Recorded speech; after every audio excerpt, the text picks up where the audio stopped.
Thailand के प्रधानमंत्री यंगलक Shinawatra के इस्तीफे की मांग कर रहे प्रदर्शनकारियों ने मंगलवार को आंशिक जीत का दावा किया, क्योंकि पुलिस ने उन्हें सरकार के मुख्यालय में घुसने की अनुमति दे दी है।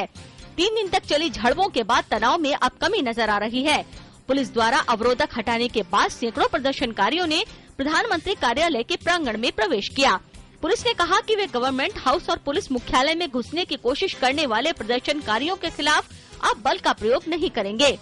गुरुवार को नरेश भूमिबोल अदुल्यादेश के 86वें जन्मदिन से पहले राजधानी बैंकॉक में स्थिति तुलनात्मक रूप से शांत लग रही है। नरेश को थाईलैंड के सभी नागरिक बहुत सम्मान देते हैं और उन्हें देश को जोड़ने वाली हस्ती के तौर पर देखा जाता है।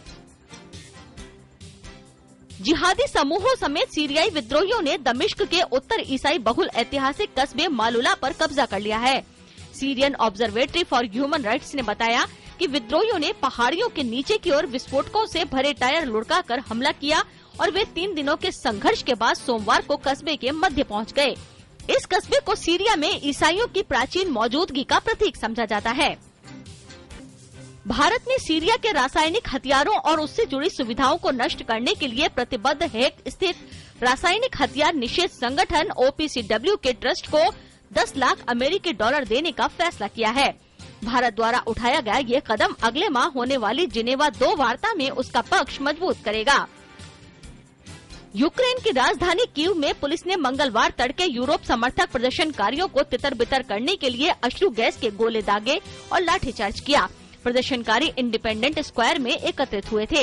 यूरोपीय यूनियन से व्यापार समझौता नहीं करने के राष्ट्रपति विक्टर यानुकोविच के फैसले का विरोध करने के लिए सोमवार को आयोजित एक बड़े प्रदर्शन के बाद प्रदर्शनकारी इंडिपेंडेंट स्क्वायर में रुके हुए थे।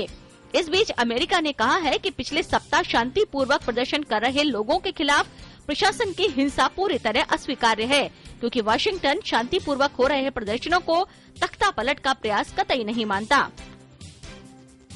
उत्तर कोरिया में राजनीतिक उथल-पुथल के तहत वहां के शासक किम जोंग उन के फूफा और राजनीतिक तौर पर काफी ताकतवर चांग सांग थाएक को उनके पद से हटा दिया गया है।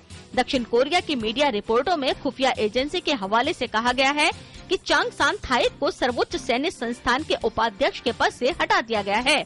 खबरों के मुताबिक हाल ही में चांग के 2 सहयोगियों को भ्रष्टाचार के दोष में फांसी भी दी गई है।